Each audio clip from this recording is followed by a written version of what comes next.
Okay, so I'm going to take off the fluid, take off the masking fluid.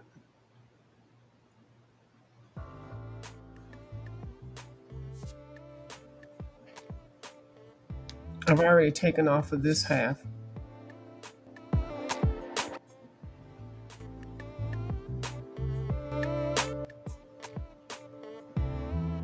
So it's off of this half already. So let me take it off of this half.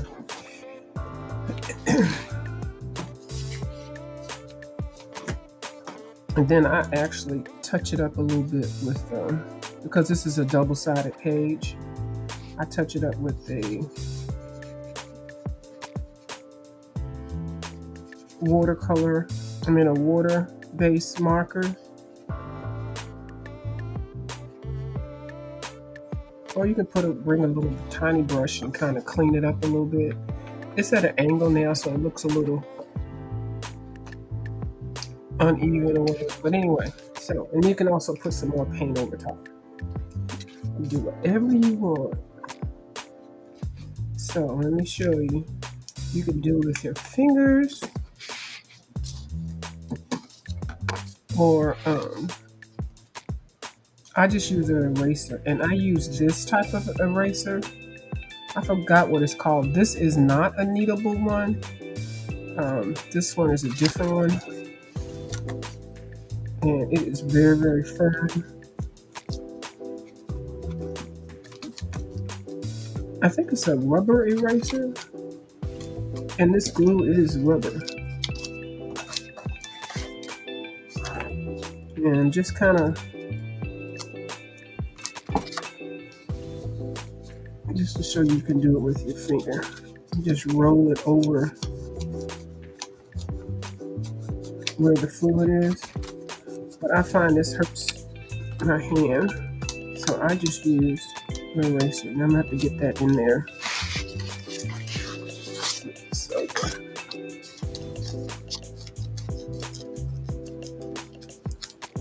and put my thing on too.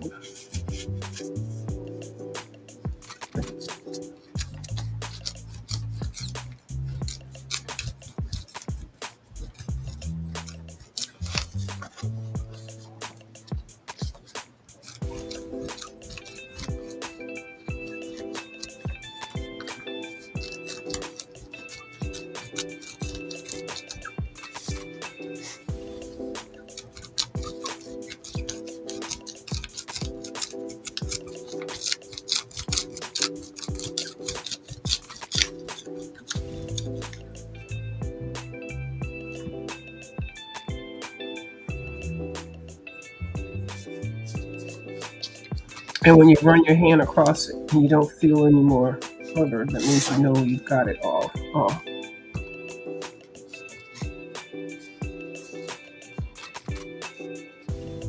I'll get that out later. So,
and it just removes the part that has the rubber on it. Even if you paint it over it, it doesn't matter.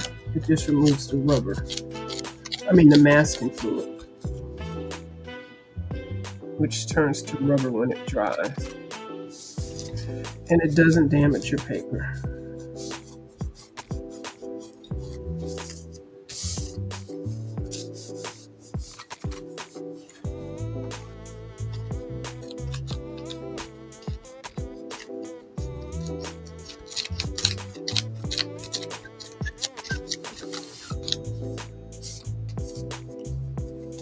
I'm getting on here real quick and come back off. Kim is coming on at 3 o'clock.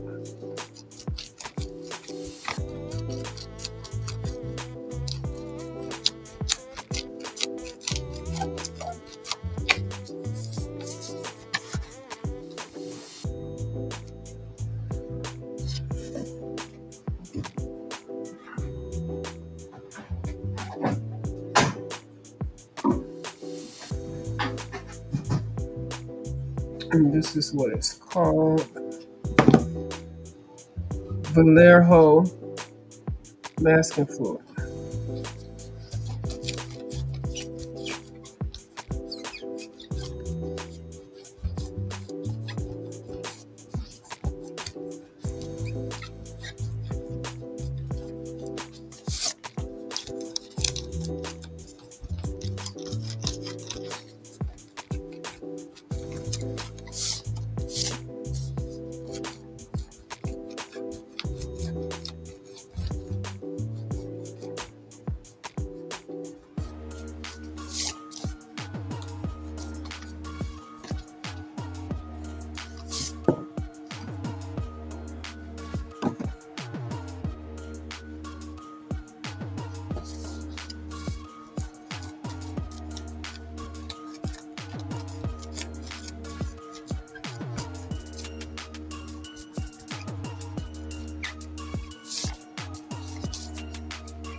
And you can tell if you have some on there, if you rub your hand across it and you still feel a little rubber.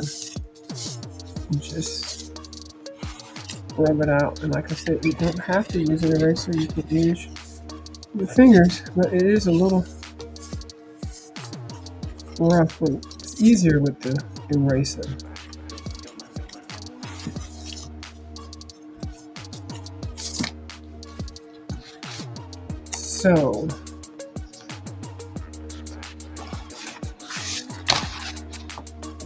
So then if I see parts that I'm missing that I didn't put it all over where it's supposed to be, because like I said, I started doing this later. I'm taking, because this is double-sided, I'm taking a water-based marker and just coming in and cleaning it up. Or you can come in with a little fine brush, but if you do it before you color it, you won't have to do this part if you do it neat enough. And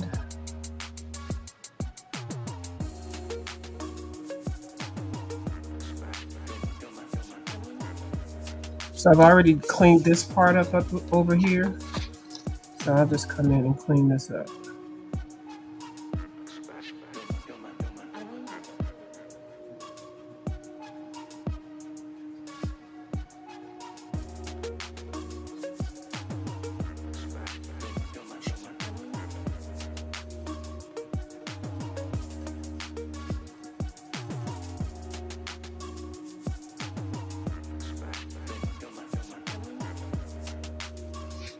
So I have to leave my masking fluid on my tapes and then look at my pages before I start them to see if I want to put masking fluid on it.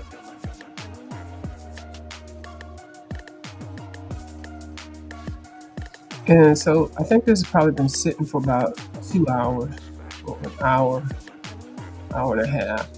I have done some and left it on it for overnight. I wouldn't go any longer than that because then you might risk it um, tearing your pages.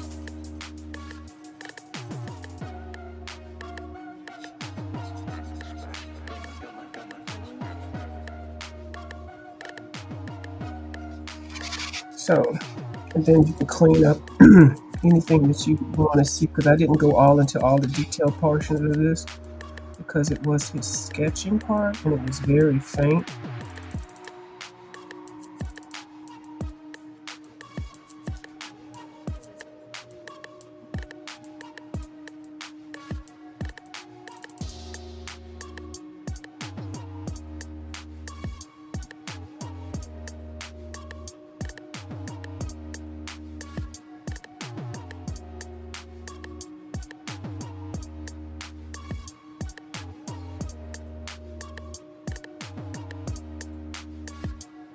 But it gives you a clean background, a quick background too.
And this is a tumble marker, tumble water-based marker, which are my favorite. Hey, Blue Skies. Thank you, Boo. I just taken off the masking fluid that I had on here. Now I'm just cleaning it up before I finish coloring it. And I'm using a base of the ink tints. And then I'll come and shade it and all that, bring it out. So just basing it.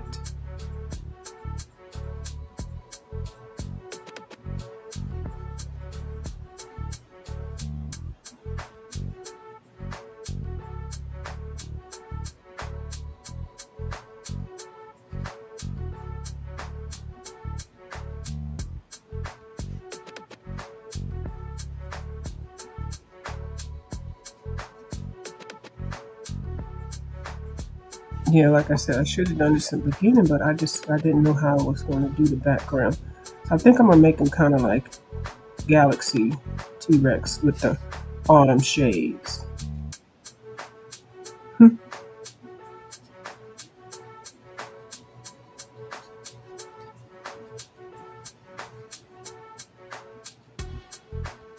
Yeah, I don't, for some reason I really like cleaning it up like this. It's so easy.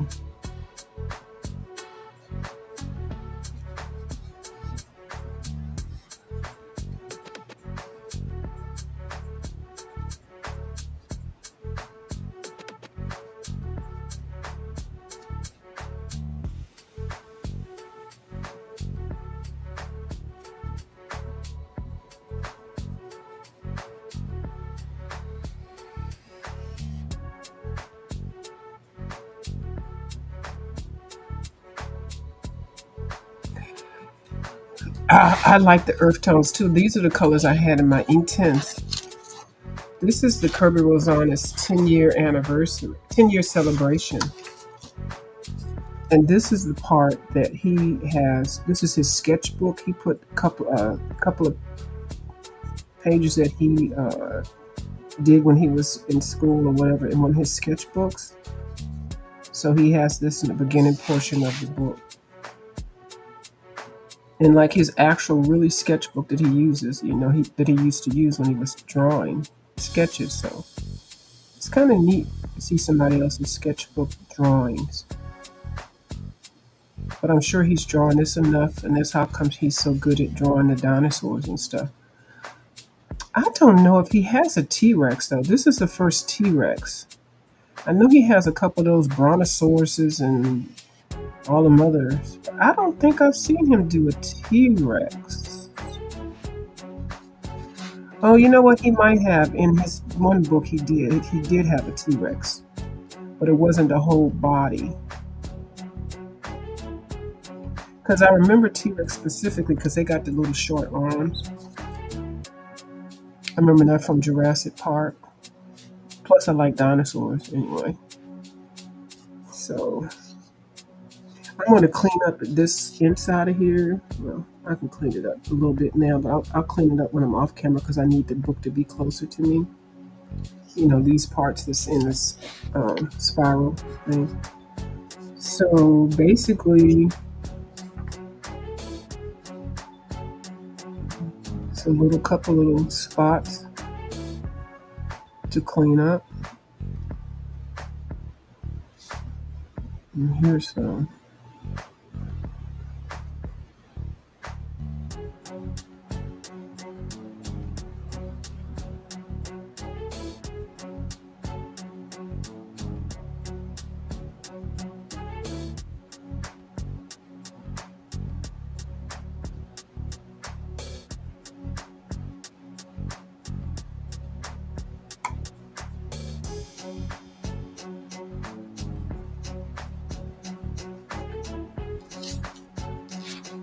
And I didn't see anybody color this yet. So I said, let me just color this one because I like this one of all the others. Besides maybe 3 pictures in here, the rest of the books are just from his other excuse me, collection. And I got somebody else is coloring with me. Miss Ivy, Sunny. Forgot the last part of her name. She's coloring this page also. And she's working fast.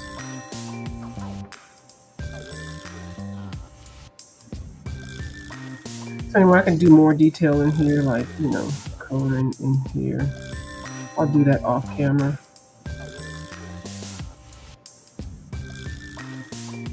Because that'll take the longest. You have that book? I have that book. I might take it apart. I do like it because to do that. Cause see, I can do that, and I can work. I just like it when they're torn apart. Not torn apart, but you know what I'm saying. Except for when you get down to it where you have a page that you have the spine, but I work around that by using a real thin marker or something, and I'll just go through each one.